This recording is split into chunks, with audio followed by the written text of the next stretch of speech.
अब देखो कल जो हम पढ़े थे चौहान वंश में पढ़ा था कि सबसे पहली जो इनकी शाखा थी वो कौन सी थी? सांबर या फिर शाकंभरी। अब इनसे दो शाखाएं निकली थी, एक निकली थी नाडौल और एक निकली थी अजमेर। और अजमेर से कौन सी शाखा निकली? रणथंभौर। अजमेर की स्थापना किसने की थी? अजयराज। कब की थी? 1113। और रणथंभौर शाखा की नींव किसने रखी थी? गोविंदराज। कब? 1194। और नाडौल अस्तित्व में है, नाडौल शाखा 960 ईस्वी। 960 ईस्वी। इसके संस्थापक कौन माने जाते हैं? लक्ष्मण या फिर लखन। फिर हमने ये बात पढ़ी कि इस नाडौल शाखा से 3 शाखाएं निकली, एक थी जालौर, एक थी सिवाना और तीसरी थी बूंदी। तो जालौर शाखा के संस्थापक हैं कीर्तिपाल 1181 और इस बूंदी के संस्थापक हैं देवा 1241। फिर हमने ये पढ़ा कि जो जालौर शाखा थी, इस जालौर शाखा से एक शाखा और निकली, वो थी सिरोही। और सिरोही शाखा अस्तित्व में आती है 1311। 1113 में अजमेर और 1311 में सिरोही। और इसके संस्थापक हैं लुम्बा। फिर हमने पढ़ा कि ये जो बूंदी थी, बूंदी की एक उप शाखा निकली जो क्या थी? उससे कोटा शाखा निकली। अब कोटा के संस्थापक कौन थे? माधव सिंह। कौन थे? माधव सिंह। 1631 या फिर 17वीं शताब्दी। इसके बाद इस कोटा रियासत से जो अलग रियासत हुई थी अंग्रेजों के समय में, वो थी झालावाड़। और झालावाड़ 1838। इसके बाद जो हमने पढ़ा कि इनका मूल स्थान क्या है, इनकी मूल स्थान क्या था, राज्य क्षेत्र क्या था प्रारंभिक, और प्रारंभिक राजधानी क्या थी।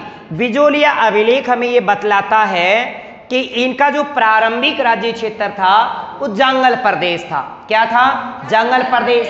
और प्रारंभिक इनका जो मूल स्थान था, मूल स्थान, वो था स्पाद, लक्स या फिर सांबर या फिर शाकंभरी। इनकी प्रारंभिक राजधानी थी अहिछत्रपुरे नागौर। इन तीनों बातों का उल्लेख बिजोलिया अभिलेख में मिलता है। किस मिलता है? बिजोलिया अभिलेख। चौहानों का मूल स्थान सांबर या स्पादलक्स या फिर शाकंभरी है। इसका उल्लेख कहाँ मिलता है? बिजोलिया अभिलेख। मूल स्थान इनका, प्रारंभिक राज्य क्षेत्र इनका जंगल प्रदेश है, तो इसका उल्लेख मिलता है बिजोलिया अभिलेख। इसके बाद प्रारंभिक राजधानी इनकी अहिछत्रपुर, ये उल्लेख मिलता है बिजोलिया अभिलेख में। अन्य साक्ष्य में हमने पढ़ा था एक अमीर महाकाव्य जो नैनचंद्र सूरी ने लिखा था। उसके अंदर कहा कि इनका जो प्रारंभिक राज्य क्षेत्र था वो अनंत गोचर से लेकर के पुष्कर अजमेर तक था। अनंत गोचर का मतलब यहाँ पे सिक्कर से है। कहाँ से है? सिक्कर से। इसके बाद प्रारंभिक राजधानी जो इनकी मानी गई है साक्ष्य में, जो हर्षनाथ मंदिर अभिलेख जो 973 में लिखा गया था, उसके अंतर्गत इनका प्रारंभिक राजधानी क्या मानी गई है? अनंत गोचर वर्तमान में सिक्कर है। फिर हमने रामकर्ण ओसापा की भी बात की थी कि रामकर्ण ओसापा कहते हैं कि ये सांबर झील के चारों ओर बसे हुए थे, और सांबर झील के चारों ओर बसे होने के कारण क्या कहलाए थे? चौहान कहलाए थे। ये रामकर्ण ओसापा ने कहा था। इसके बाद हम पढ़े थे इनके उत्पत्ति के साक्ष्य कि इनको सूर्यवंशी किसने माना है, इंद्रवंशी कौन मानते हैं, चंद्रवंशी कौन मानते हैं, इनको विदेशी कौन मानते हैं। तो हमने बात पढ़ी सूर्यवंशी की। सबसे पहले सूर्यवंशी की बात करें तो कौन सा है? बेदला अभिलेख। और विग्रहराज चतुर्थ के काल में 1153 ईस्वी को सरस्वती मंदिर अभिलेख में भी उल्लेख मिलता है कि ये सूर्यवंशी थे। नेक्स्ट बात थी बेदला अभिलेख के बाद पृथ्वीराज विजय। और पृथ्वीराज विजय किसने लिखा है? ज्ञानक ने। किसने लिखा? ज्ञानक ने। पृथ्वीराज विजय ज्ञानक ने लिखा। किसने लिखा है? ज्ञानक। अब ज्ञानक भी ये बात मानते हैं कि ये प्रारंभिक इनके जो उत्पत्ति के जो साक्ष्य बताए वो किससे बताए? सूर्यवंशी। नेक्स्ट बात अमीर महाकाव्य जो नैनचंद्र सूरी का है, और अमीर रासो जो जोधराज और श्रृंगेधर का है। उसमें नेक्स्ट बात जो हमने पढ़ी वो क्या थी? बिसल देव रासो जो नरपति नाले ने लिखा, और एक अपने हीरानंद गौरी शंकर हीरानंद ओझा। ये सभी क्या मानते हैं? सूर्यवंशी, कि भाई चौहानों की उत्पत्ति किससे हुई है? सूर्य से हुई है। अब गौरी शंकर ओझा एक बात और भी मानते हैं। क्या मानते हैं? कि इनकी उत्पत्ति किससे हुई है? चौहान, यानी मूलतः ये चौहान जो थे वो क्या है? क्षत्रिय हैं। मूलतः क्या है? क्षत्रिय, क्योंकि क्षत्रिय भी क्या रहे? अपने आप को सूर्यवंशी माने। क्या माने? सूर्यवंशी। अगर ये सूर्यवंशी माने हैं तो क्षत्रिय चौहानों को भी क्या कहेंगे? क्षत्रिय। इसके बाद हमने जो नेक्स्ट बात पढ़ी अग्निवंशी। अग्निवंशी मानता है अग्निकुंड सिद्धांत। अग्निकुंड सिद्धांत किसने दिया था? पृथ्वीराज। अग्निकुंड सिद्धांत किसमें दिया गया? पृथ्वीराज रासो में दिया गया। पृथ्वीराज रासो, और पृथ्वीराज रासो लिखा किसने था? चंद्रबरदाई। चंद्रबरदाई का मूल नाम क्या था? पृथ्वी भट्ट वलादी। कहाँ के निवासी थे? लाहौर के। कितने सर्ग हैं उसके? 69। कौन सी भाषा है? अवधी भाषा, अवधी है। 69 उसके सर्ग हैं। उसके अंदर कहा गया कि गुरु वशिष्ठ तपस्या कर रहे थे और मंत्रोच्चारण से 4 योद्धा जन्मते हैं। 4 योद्धा में कौन कौन से? हार, मार, चाचो, यानी प्रतिहार, परमार, चालुक्य, चौहान। अब चालुक्य ही यहाँ पे क्या है? सोलंकी है। चालुक्य क्या है? सोलंकी है। अब इसमें ये भी माना गया कि सबसे महत्वपूर्ण कौन सा राजवंश है? तो सबसे महत्वपूर्ण राजवंश कौन सा? प्रतिहार। और सबसे शक्तिशाली राजवंश कौन सा है? चौहान। कौन से? चौहान। इस बात का समर्थन कौन कौन करते हैं? मुणोद, नैणसी, सूर्यमल मिशन और प्रत्येक इसका समर्थन करते हैं कर्नल जेम्स टोड। परंतु कर्नल जेम्स टोड इनको विदेशी भी मानता है। क्या मानता है? विदेशी। उन्होंने कहा कि ये तो शक या सीथियन से उत्पन्न हुए। शक या सीथियन की संतान है। शक या सीथियन, शक या सीथियन की संतान है। साथ ही साथ इस बात का समर्थन करते हैं विलियम क्रूक भी करते हैं, और एक विलियम क्रूक के साथ है स्मिथ। अब 3 इनको विदेशी मानते हैं। कौन कौन है? कर्नल जेम्स टोड और स्मिथ और विलियम क्रूक है। परंतु अपने राजस्थान के जो इतिहासकार हैं डॉक्टर भंडारकर है और डॉक्टर ईश्वरी प्रसाद, वो कहते हैं नहीं साहब ऐसा नहीं है, ये तो खत जाति से है। और खत जाति क्या है? विदेशी है। तो विदेशी कौन कौन मानते हैं? डॉक्टर भंडारकर और ईश्वरी प्रसाद। अब ब्राह्मण वंशी होने के साक्ष्य से कहां कहां ब्राह्मण वंशी माने गए? बिजोरिया अभिलेख में इनको वासगोत्रीय ब्राह्मण बताया गया। साथ ही साथ बिजोरिया अभिलेख के साथ एक चंद्रावती अभिलेख में भी लिखा गया। साथ ही साथ 2 इतिहासकार जो है अपने, एक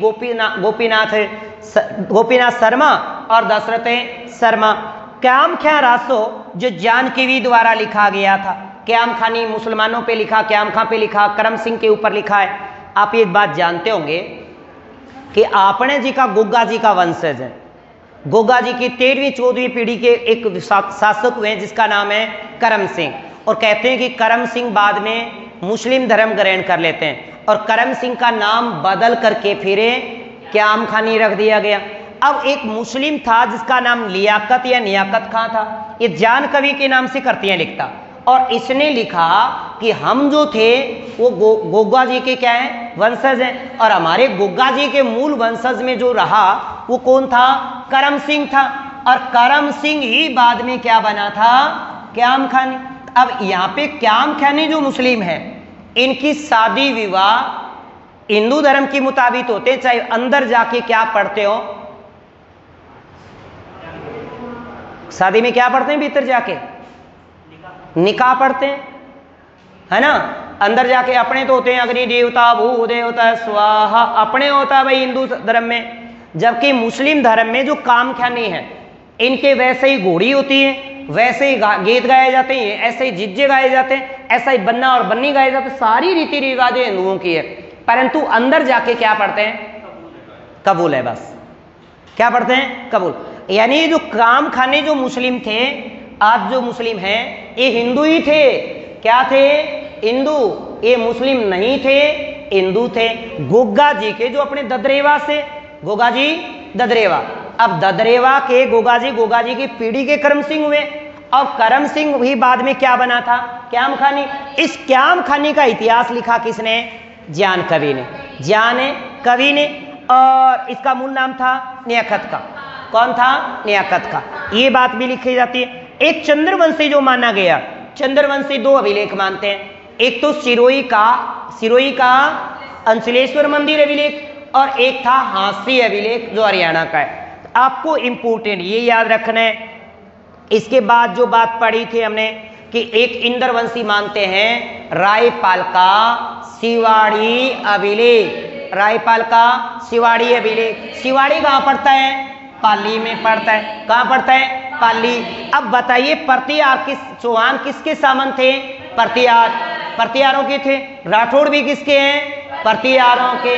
गोहिल भी किसके हैं, प्रतिहारों के। चौहान भी किसके सामंत थे, प्रतिहारों के। तो दुर्लभ राज के समय प्रतिहार शासक कौन है, वत्सराज। कौन है, वत्सराज। कौन है, वत्सराज। और गुवक प्रथम किसके समय में, नागभट्ट सेकंड के समय। और गुवक सेकंड है मीर भोज के काल में। वाकपति प्रथम है महेंद्रपाल द्वितीय के काल में। सिंहराज किसके काल में है, विजयपाल के काल में। किसके, विजयपाल। अब मेरे साथ साथ बोल लो थोड़ा सा ताकि याद हो जाए आपको भी, है ना। तो मुझे ही बताइए चौहानों की कुल देवी कौन सी है, शाकंभरी माता का मंदिर कहाँ है, सांभर। सांभर कहाँ पड़ता है, जयपुर। कहाँ पड़ता है, जयपुर। सिख चौहानों की कुल देव कौन है, हर्षनाथ। हर्षनाथ का मंदिर कहाँ है, रेवासा सिकार। शेखावाटी के चौहानों की कुल देवी कौन सी है, जीर्ण माता। सबसे लंबा लोकगीत किसका है, जीर्ण माता। उस लोकगीत को क्या कहते हैं, चिरंजा। क्या कहते हैं, चिरंजा। चिरंजा, चिरंजा, चिरंजा कहते हैं, जो कनपड़ नाथों के द्वारा गाया जाता है। जीर्ण माता का सबसे लंबा गीत है, जबकि लोक देवताओं में सबसे लंबा गीत रामदेव जी का है। किसका है, रामदेव जी का। सोनगरा चौहान या फिर जालोर के चौहान की कुल देवी है आशापुरी माता। कौन सी माता, और नाडोल के चौहानों की कुल देवी री आशापुरी माता। कहां से, ये मंदिर कहां है इसका, नाडोल। और नाडोल पड़ता है पाली। अब कोटा के चौहानों की कुल देवी कौन सी है, बदाना माता, जो मूड लोगों का इलाज करती है। मूड मतलब है लाड़िया, पागल है, इडियट है ना, उनका कौन इलाज करती है, बदाना माता। अब कौन सी माता, बदाना। चौहान किस संप्रदाय को मानते हैं, शैव संप्रदाय। ये लो जी, हमने कल पढ़ा, उसको क्या कर लिया, रिवाइज। आज मैंने आपको सामने पीपीटी रख के रिवाइज करवाया है, कल रिवाइज करेंगे डायरेक्ट। समझ रहे हो, आज आपने रुक के लगाए जोर जोर से, कल अपन इसको बिना देखे बोलेंगे, ठीक है ना।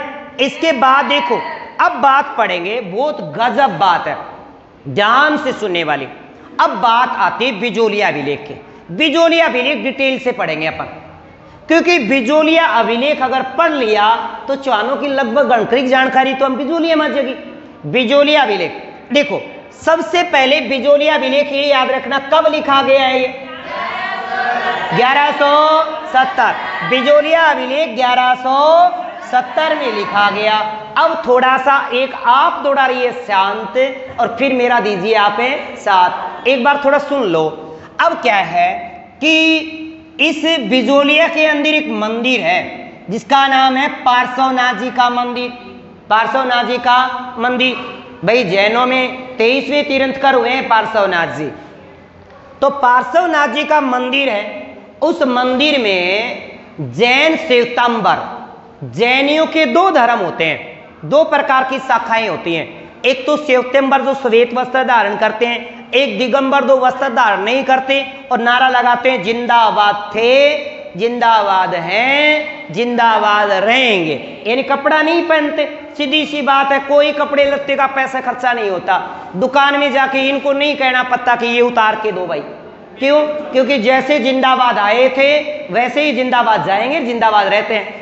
अब इनमें एक श्वेतांबर थे, कौन है, श्वेतांबर। ध्यान से सुनने वाली बात है, अब जैनियों के एक ऋषि मुनि हुए जिसका नाम है जैन मुनि श्रावक लोलाक। क्या नाम है? श्रावक लोलाक। अब श्रावक लोलाक ने ये जो बिजोलिया अभिलेख है ये लिखवा करके दीवार के अंदर लगवा दिया। दीवार के अंदर लगवाने का काम, बिजोलिया अभिलेख को लिखवाने का काम श्रावक जैन मुनि लोलाक ने किया। जैन मुनि लोलाक किसने लिखवाया है? जैन मुनि लोलाक ने लिखा है। ठीक है। अब किसके काल में? उस समय चौहानों के में अंदर जो शासक थे वो पृथ्वीराज चौहान के पापा श्री सोमेश्वर थे। कौन थे? सोमेश्वर। साथ साथ देते जाइए साथ। कौन थे? सोमेश्वर। तो किसके काल में लिखा गया? किसने लिखवाया? किसके काल में लिखा गया? कब लिखा गया? 1170 में लिखा गया। अब देखो तीन बातें आती हैं, एक इनका प्रशस्तिकार, एक इनका लेखक, एक इसका उत्कीर्णक, एक इनका उत्कीर्णक। अब देखो जिसके दिमाग की उपज होती है, जिसके दिमाग के विचार होते हैं, जैसे मान लो कि मैंने ये पीपीटी में लिखा, अब मैं तो हो गया इसका रचयिता, फिर आप अपनी कॉपी में लिख रहे हो, या फिर मैं मान लो कि आपसे कंठस्थ लिखवाऊं, तो वो मेरे दिमाग की उपज जो है वो तो है प्रशस्तिकार या रचयिता। ठीक है। अब मैं आपसे कहूं कि आप लिखिए, तो आपने लिखा तो आप हो गए लेखक, आपने कागज पे लिख दिया। अब फिर भाई मैं इस लड़के को लगा दूं कि भाई तू छीनियो थोड़ा लिया और दीवार पर अक्षरान है खोद, दीवार पे इन अक्षरों को खोद। अब खोदने वाला हो गया उत्कीर्णक, लेखक लिखने वाला, उत्कीर्णक है उसको अक्षरों को पत्थरों पे खोदने वाला। समझ रहे हो? कागज पे लिखा या किसी पे लिखा, लेखक है। फिर उत्कीर्णक उसको दीवार पे उकेरा, गोविंद ने। किसने उकेरा? गोविंद ने। दीवार पे किसको उकेरा? दीवार पे किसने उकेरा? लेखक कौन है? अब ये किसके दिमाग की उपज थी? इसका प्रशस्तिकार कौन है? इसका प्रशस्तिकार का मतलब होता है ये विचार किसके थे? भाई किस किस ने ये बातें बताई, क्या क्या लिखना है, क्या क्या लिखना है। अब ये जो क्या क्या लिखना है ये बताने वाला रचयिता वो है गुणे बद्ध। कितने पद हैं? कौन सी भाषा है? संस्कृत भाषा। 13 पद। प्रशस्तिकार है, लेखक है। अब आपने सिर्फ याद रखना है केशव। लेखक कौन है? देखो लेखक कै में कै बोना केशव। एक बाद में उत्कीर्णक, उत्कीर्णक है गोविंद। गोविंद बोले बाके बिहारी की जाओ। मूर्ति उकेरी तो किसकी है? गोविंद ने। भाषा कौन सी है? पद कौन कितने हैं? अब 13 संस्कृत भाषा में जो पद लिखे हैं उन पदों में क्या क्या लिखा है? बिजोलिया अभिलेख के जो संस्कृत के जो 13 पद लिखे 1170 में सोमेश्वर के काल में किसने लगवाया? जैन मुनि श्रावक लोलाक ने। किसके काल में लिखा गया? किसके काल में लिखा गया? किसने लिखा? लेखक कौन है? लेखक है। उत्कीर्णक कौन है? भाषा, पद। अब देखो बात आज की महत्वपूर्ण बात है, बात सुनना रही है। चौहान वंश का संस्थापक वासुदेव है। चौहान वंश का संस्थापक है वासुदेव है। ये बात किसमें लिखी है? बिजोलिया अभिलेख में। कहाँ लिखी है? बिजोलिया अभिलेख। परंतु एक किताब भी है प्रबंध कोश। प्रबंध कोश जो राजशेखर की करती प्रबंध कोश है, उसमें भी ये बात लिखी गई कि चौहानों का आदि पुरुष है, प्रारंभिक पुरुष है, प्रथम पुरुष है, संस्थापक कौन है? वासुदेव। मूल स्थान इनका क्या है? स्पादलक या फिर संभर या फिर शाकंभरी। ये बात भी लिखी हुई है। राजधानी क्या इनकी? ऐ छतरपुर। ये किस में उल्लेख मिलता है? बिजोलिया अभिलेख में। एक है शाकंभरी माता। कहते हैं कि वासुदेव को राज्य की जो प्राप्ति हुई है वो शाकंभरी माता की कृपा से हुई।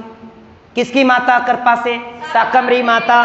तो वासुदेव को राज्य की प्राप्ति किस देवी माँ की कृपा से हुई? शाकंभरी माता। किसकी माता? शाकंभरी माता। शाकंभरी माता की कृपा से होती है। तो इस वासुदेव ने शाकंभरी माता का क्या बनवा दिया? यहाँ पे मंदिर बनवा दिया। क्या बनवा दिया? मंदिर। तो शाकंभरी माता का मंदिर किसने बनवाया? इसका उल्लेख किस में मिलता है? किस में मिलता है? बिजोलिया अभिलेख में। भाई शाकंभरी माता का मंदिर का निर्माण किसने करवाया? उल्लेख किस में मिलता है? बिजोलिया अभिलेख। अब चौहान वत्स गोत्रीय ब्राह्मण थे, ये बात किस अभिलेख में मिलती है? बिजोलिया अभिलेख। अब बिजोलिया अभिलेख की बातों का समर्थन दो व्यक्ति भी करते हैं। एक तो है दशरथ शर्मा और एक है गोपीनाथ शर्मा। कौन कौन से शर्मा? दशरथ शर्मा, गोपीनाथ शर्मा। अब बिजोलिया अभिलेख के अनुसार दशरथ शर्मा भी कहते हैं कि क्या थे? ब्राह्मण। अब देखो अन्ना सागर झील का निर्माण, अन्ना सागर झील का निर्माण अर्णोराज ने करवाया है। अन्ना सागर झील का निर्माण अर्णोराज ने करवाया। इसका उल्लेख किस में मिलता है? बिजोलिया अभिलेख। जिसको बिजोलिया अभिलेख याद हो गया, आधी स्टिक चौहानों की पकड़े आ गई। पूछ लिया जाए कि अन्ना सागर झील का निर्माण अर्णोराज ने करवाया, तो बताइए इसका उल्लेख कहाँ मिलता है?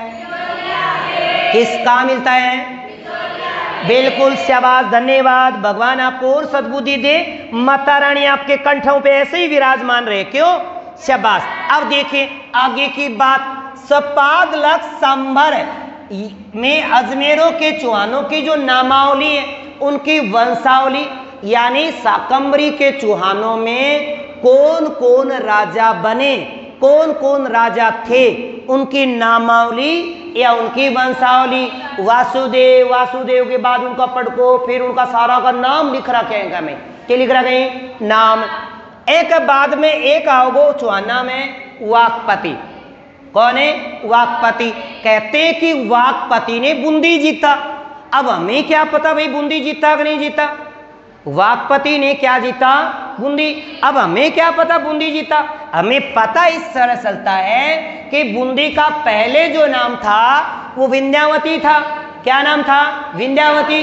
अब विंध्यावती को जीतकर इसने उपाधि धारण कर ली विंध्यनपति। उल्लेख स्पष्ट हुआ कि इसने बूंदी को जीता होगा, तभी इसकी उपाधि क्या थी? विंध्यनपति। उल्लेख कहाँ मिलता है? बिजोलिया अभिलेख में।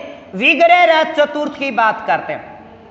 विग्रह राज चतुर्थ ने सेकंड ग्रेड में आया हुआ पर्सन है कि विग्रह राज चतुर्थ ने दिल्ली पर अधिकार किया, दिल्ली को जीता। ये उल्लेख किस अभिलेख में मिलता है? तो उत्तर है बिजोलिया अभिलेख। इन्होंने दिल्ली को जीता, दिल्ली पर अधिकार कर लिया, बंडानकों को हराया और बंडानकों का दमन किया। किसको जीता? दिल्ली को जीता, बंडानकों का दमन किया। ये उल्लेख किस में मिलता है? बिजोलिया अभिलेख। हर बात कहां चली जाती है? बिजोलिया अभिलेख। अब कहते हैं जिसके काल में लिखा जाएगा, जिसके काल में लिखा गया वो था सोमेश्वर। तो सोमेश्वर को इसमें प्रताप लंकेश्वर कहा गया। तो किस अभिलेख में सोमेश्वर को प्रताप लंकेश्वर कहा गया? तो बिजोलिया अभिलेख में। तो आपसे पूछ ले कि प्रताप लंकेश्वर किस चौहान शासक की उपाधि है? तो कहेंगे सोमेश्वर। अरे भाई पृथ्वीराज चौहान के पापा श्री हैं, कर्पूरी का हस्बैंड है। किसका हस्बैंड है? हाँ, कर्पूरी का हस्बैंड। याद भी रखना है। अब देखो, अब बात है कि सोमेश्वर के काल में ये लिखा गया और इसको लिखवाया था किसने? किसने? रचयिता कौन है इसका? गुणबादर। लेखक है इसका केशव और इसको उत्कीर्ण किया था गोविंद। पद इसमें 13, भाषा इसमें संस्कृत, भाषा संस्कृत। चौहानों का मूल स्थान, प्रारंभिक राज्य क्षेत्र, प्रारंभिक राजधानी, शाकंभरी माता का मंदिर, आना सागर झील, सबका उल्लेख कहाँ मिलता है? बिजोलिया अभिलेख। बिजोलिया अभिलेख। दिल्ली को विग्रह राज चतुर्थ ने दिल्ली को जीता, उल्लेख किसमें मिला? बिजोलिया अभिलेख। बिजोलिया अभिलेख। अब कुछ यहाँ पे प्रशासनिक ज्ञान है कि भूमि का जो अनुदान करे, भूमि का जो अनुदान करता है, भूमि दान करता है, उसको इसके अंदर क्या लिखा गया है? डोली। क्या लिखा है? दोहली लिखा गया है। डोली नहीं, दोहली। जो कोई भूमि अनुदान करता है, भूमि भेंट करता है किसी को, भैया ये दी भूमि, इस मंदिर को दी, उसको कहते हैं डोली। और ऐसा काम सबसे पहले किसने किया था? यहाँ पे सोमेश्वर ने किया। सोमेश्वर ने कहा कि इस गांव के एरिया में जो गांव आते हैं उनसे जो कर आता है, इन गांवों से जितना भी कर आएगा वो सारा का सारा मंदिर में लग जाएगा। ये किसने किया था? सोमेश्वर ने। और इसको क्या कहा गया? भूमि अनुदान को डोली कहा गया। चौहानों की प्रशासनिक जानकारी भी मिलती है। कौन सी? प्रशासनिक जानकारी। अब प्रशासनिक जानकारी में गांव को क्या कहते हैं? गांव के समूह को। गांव के समूह की जो बड़ी इकाई होती है, जी हाँ, अपने गांव को बड़ो गांव हुए, एक तो होता है छोटा गांव, एक होती है ग्राम पंचायत।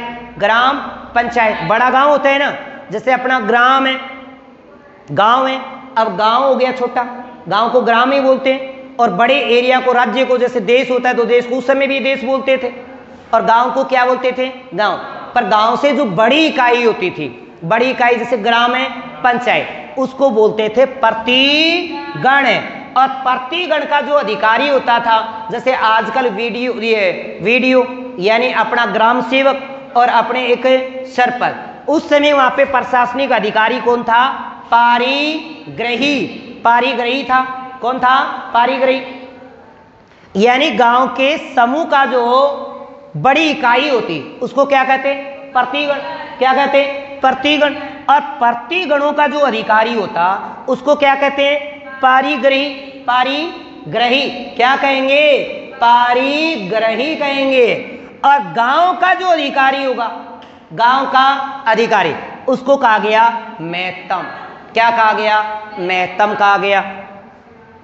इसके बाद देखिए, अब कुछ प्राचीन नाम है, कुछ प्राचीन नाम। अब प्राचीन नाम में उस समय के जो स्थान थे, उन स्थानों के प्राचीन क्या क्या नाम थे? तो क्या हुआ कि जिस समय जैन और शिव के जहां जहां मंदिर थे प्रसिद्ध, उन स्थानों के इसके ऊपर नाम लिखवा दिए। क्या लिखवाए गए? बिजोलिया अभिलेख में इनका नाम क्यों लिखा गया? भाई दिमाग में आ रहा कि गुरुजी ये जो लिख रखा है, आपको कारण क्या है?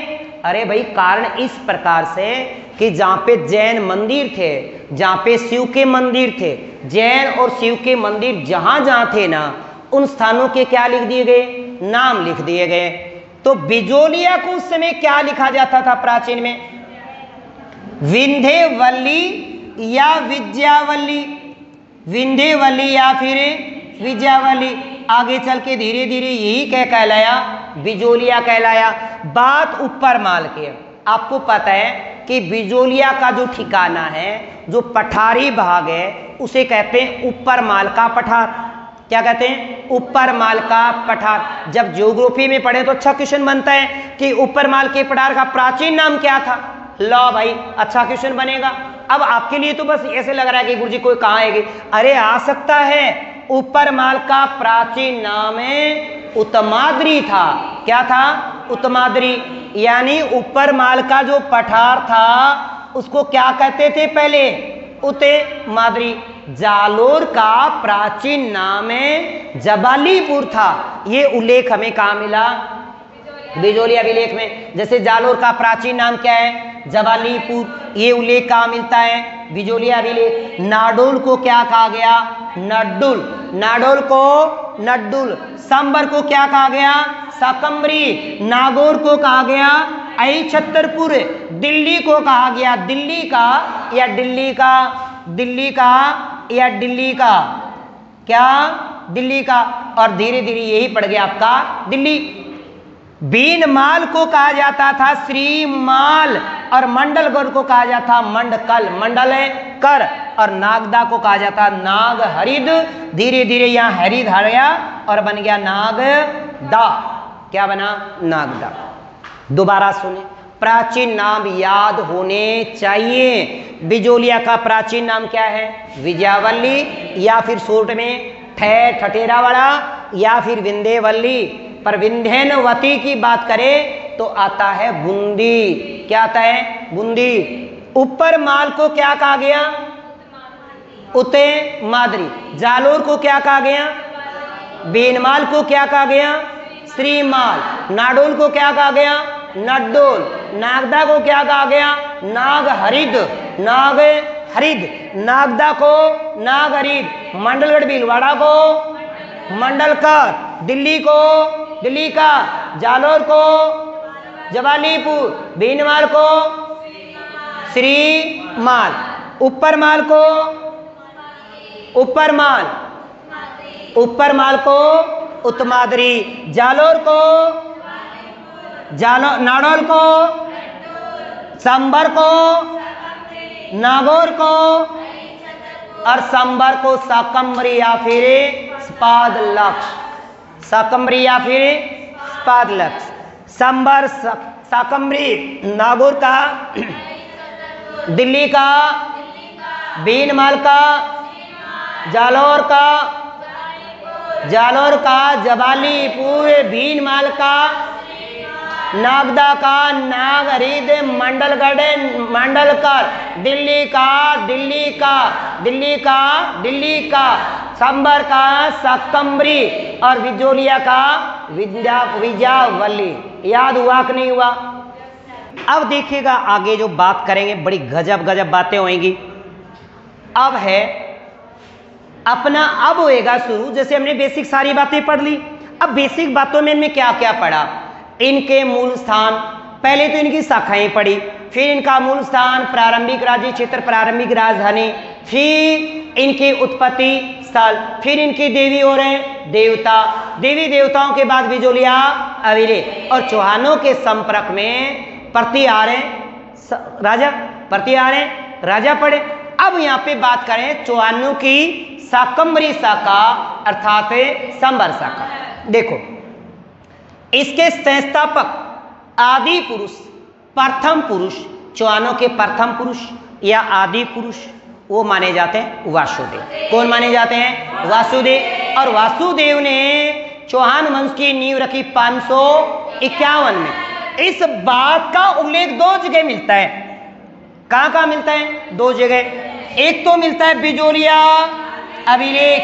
कहाँ मिलता है? बिजोलिया अभिलेख, जो लिखा गया था 1170। किसने लगवाया था? जैन मुनि सुरावक लोलाक। किसके काल में लिखा? सोमेश्वर के काल में। रचयिता कौन है? गुणबादर। लेखक कौन है? केशव। उत्कीर्णक कौन है? गोविंद। कितने पद हैं? 13। भाषा क्या है? संस्कृत। और इसके बाद वासुदेव का उल्लेख मिलता है। मैंने एक बात की थी, प्रबंध कोश, प्रबंध कोश। और प्रबंध कोश जो करती हुए राजशेखर। किसकी? राजशेखर। और हम अच्छे से जानते हैं कि राजशेखर महेंद्र पाल महीपाल का दरबारी विद्वान है। और राजशेखर की करती है काव्य मीमांसा, कर्पूर मंजरी, विंसाल बंजिका, बाल रामायण, बाल भारत, भुवन कोश, प्रबंध कोश, हर विलास और चंडी सता। किसकी करती हैं? राजशेखर की। किसकी? राजशेखर की।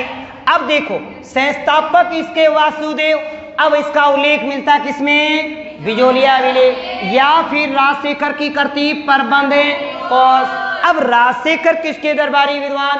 महेंद्र पाल महीपाल, महीपाल महेंद्र पाल राजशेखर, राजशेखर। समझ में आई बात? अब इसके बाद देखो, हमने बात की कि वासुदेव को राज्य की जो प्राप्ति हुई वो शाकंभरी माता की कृपा से, और शाकंभरी माता की कृपा से राज्य की प्राप्ति हुई। तो इन्होंने शाकंभरी माता का मंदिर ही बनवा दिया। क्या बनवा दिया? मंदिर, शाकंभरी माता का मंदिर। अब शाकंभरी माता की कृपा से राज्य की प्राप्ति हुई और इन्होंने मंदिर बनवाया। इसका उल्लेख अभी पढ़ के गए थे, बिजोलिया अभिलेख। कहाँ पढ़े? बिजोलिया अभिलेख। अब शाकंभरी माता का मंदिर जो है वो कहाँ पे है? सांबर। सांबर कहाँ पड़ता है? जयपुर। सांबर जेल भी कहाँ पड़ती है? जयपुर। इनकी प्रारंभिक राजधानी क्या थी? दूसरी राजधानी, प्रारंभिक राजधानी तो थी इनकी अहिछत्रपुर और दूसरी राजधानी इनकी थी सांबर या फिर स्पादलक्स। याद रखिएगा, सांबर, स्पादलक्स या शाकंभरी इनकी दूसरी राजधानी थी। पहली राजधानी इनकी अहिछत्रपुर, दूसरी राजधानी सांबर या फिर शाकंभरी। सांबर माता का मंदिर, शाकंभरी माता का मंदिर किसने बनवाया? उल्लेख कहाँ मिलता है? मंदिर कहाँ है? जयपुर। सांबर है जयपुर। अब इस शाकंभरी माता को, सांबर माता को मंदिर तो है जब सांबर जयपुर में, इसके उपनाम नाम क्या क्या, उपनाम क्या कहते? एक तो कहते देवयानी तीर्थ, एक कहते तीर्थों की नानी। एक बार पेपर में पूछा गया था कि देवयानी तीर्थ किसको समर्पित है, तो देवयानी तीर्थ शाकंभरी माता को समर्पित है। तीर्थों की नानी कहाँ है, तो नानी किन्ने ऐसा? सांबर। नानी जी को नाम क्यों? सांबर है और नानी को नाम है सांबर। देवयानी तीर्थ किसको समर्पित है? शाकंभरी माता का मंदिर किसने बनवाया? बिल्कुल वासुदेव ने बनवाया। और चौहान वंश की नींव किसने रखी? वासुदेव ने रखी। कब रखी? 551 ईस्वी को रखी। और ये उल्लेख कहाँ मिलता है? बिजोलिया अभिलेख प्रबंध कोश, राजशेखर की करती प्रबंध कोश में। इसके बाद निर्माण करवाया वासुदेव, उल्लेख मिलता है बिजोलिया अभिलेख। याद हुई? अब मैं आपसे पूछ लूं, फिर बताओगे? चौहान वंश का आदि पुरुष, प्रथम पुरुष। अब इसकी स्थापना वासुदेव ने की, उल्लेख कहाँ मिलता है? बिजोलिया अभिलेख। बिजोलिया कब का है? किसने लगवाया था? जैन मुनि श्रावक लोला। किसके काल में लगाया? रचयिता कौन है? लेखक कौन है? उत्कीर्णक कौन है? भाषा क्या है? भाषा पद कितने हैं? शाबाश। किसकी कृपा से राज्य प्राप्त हुई? शाकंभरी माता। अब शाकंभरी माता का मंदिर किसने बनवाया? ये उल्लेख कहाँ मिलता है? कहाँ मिलता है? बिजोलिया अभिलेख। देवयानी तीर्थ कहाँ है? सांबर। देवयानी तीर्थ कहाँ है? सांबर। सांबर कहाँ पे है? जयपुर। तीर्थों की नानी किसको कहा जाता है? शाकंभरी। और देवयानी तीर्थ किसको समर्पित है? शाकंभरी माता को। याद हुआ कि नहीं हुआ? पक्का याद हुआ ना? अब देखो अगली बात सुनियो। एक बाद में एक राजा आवे दुर्लभ राज। कौन आवे? दुर्लभ राज। राजा को नाम के दुर्लभ राज। के नाम है? दुर्लभ राज। क्या नाम है? अब दुर्लभ राज जी को राजा बन्यो बे टाइम आपने प्रतिहारा को जो राजा होया कर, तो प्रतिहारा वो थो वत्सराज। कौन हो? वत्सराज। और जो वत्सराज को तो सामंत हो, वत्सराज को क्यों सामंत? और वत्सराज की सेना का सेनापति भी था। वैसे पति अपनी पत्नी का भी था, पर सेना का ये पति भी था। वत्सराज की सेना का पति और अपनी घरवाली का भी पति। कौन था? दुर्लभ राज। दुर्लभ राज। प्रतिहार सामंत वत्सराज के अधीन कौन था? वत्सराज का सामंत कौन है?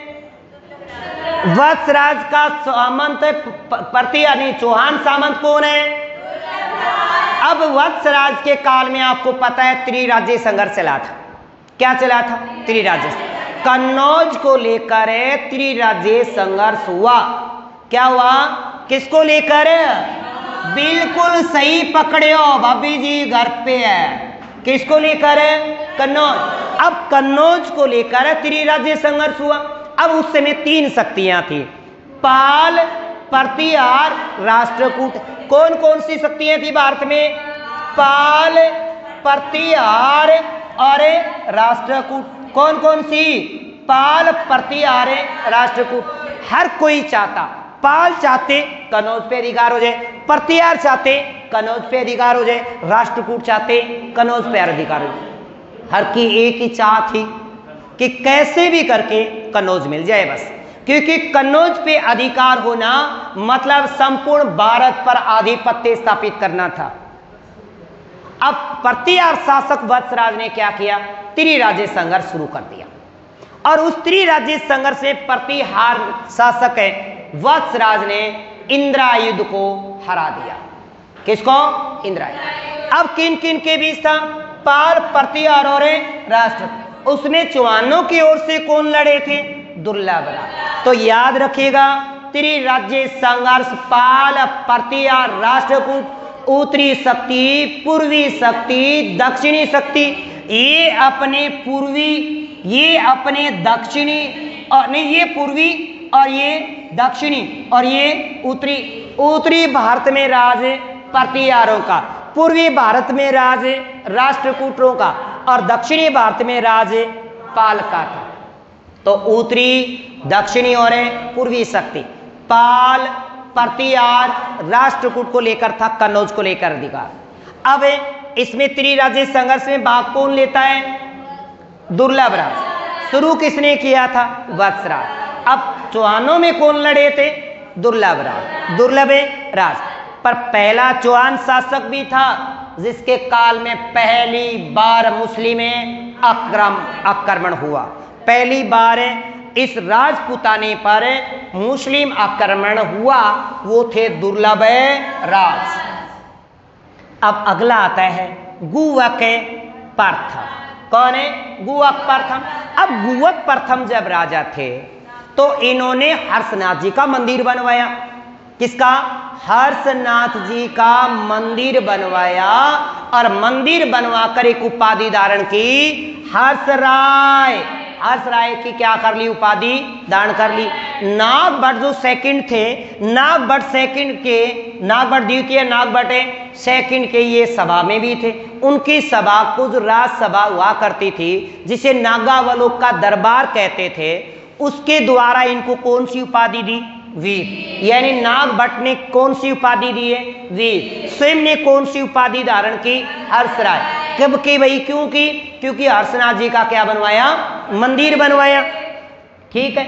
अब नागभट्ट के क्या ये सामान, क्योंकि आप अच्छे से जानते हो कि गुवक सेकंड किसके सामान था? नागभट्ट सेकंड का सामान था, नागभट्ट सेकंड का। अब नागभट्ट ने इनको कौन सी उपाधि दी? वीर की। हर्षनाथ मंदिर कहाँ है? काजला पर्वत शिखर, रेवासा शिखर में। और इस मंदिर का निर्माण शुरू किया था गुवक ने और इसको पूर्ण किया था सिंहराज ने। शुरू किया था गुवक ने और पूर्ण किया था सिंहराज ने। राजस्थान का एकमात्र ऐसा मंदिर है जिसमें शिव की पूजा हर्ष भैरू के रूप में होती है।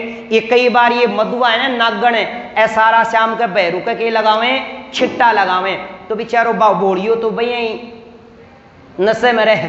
हर्ष वाला भैरू तो क्या रहता है? नशे में।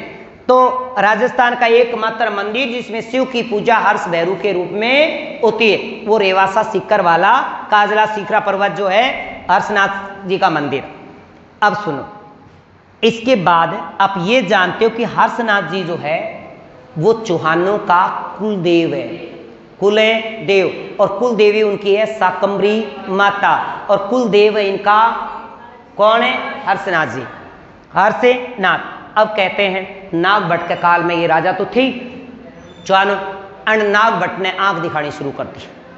नागभट्ट ना बोले तू तेरी जगह राजा हो भाई, हम तेरे अधीन काम अब नहीं करेंगे, हम तो अपना स्वतंत्र राज शुरू करेंगे।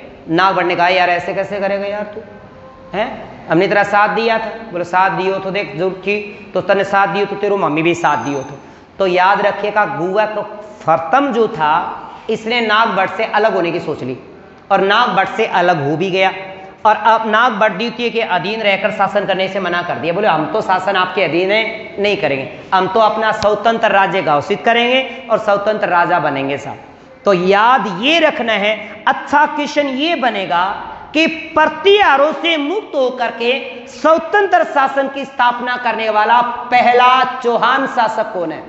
अब क्या करते हैं अपने किताबों के अंदर खास करके पढ़ाने में भी कुछ गलतियां कर देते हैं कि यार इसको तो छोड़ दो सीधे ही पृथ्वीराज चौहान पढ़ा दो। क्यों पढ़ा दें भाई, उससे अच्छे तो बहुत बहुत अच्छी अच्छी बातें हैं कि प्रतिहारों से मुक्त होकर के अलग होकर के स्वतंत्र शासन करने वाला पहला चौहान शासक है गुआ के प्रथम। तो प्रथम स्वतंत्र चौहान शासक कौन बना?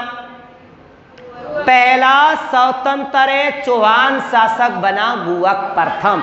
कौन बना? गुवक प्रथम। गुवक प्रथम की उपाधि क्या है? हर्षराय है, वीर है। हर्षनाथ का मंदिर किसने बनवाया? गुवक प्रथम ने। पूर्ण किसने करवाया? सिंहराज। मंदिर कहां पे है? काजला शिखरा पर्वत। काजला शिखरा पर्वत। अब ये चौहानों का कुलदेव है कि नहीं? चौहानों का कुलदेव किसको कहते हैं? हर्षनाथ जी को, हर्षनाथ जी को। अब प्रतिहारों से स्वतंत्र शासन स्थापित करने वाला पहला चौहान शासक कौन है? कौन है? प्रतिहारों से स्वतंत्र होकर के स्वतंत्र शासन बनने वाला कौन है? गुवक प्रथम। गुवक है प्रथम है।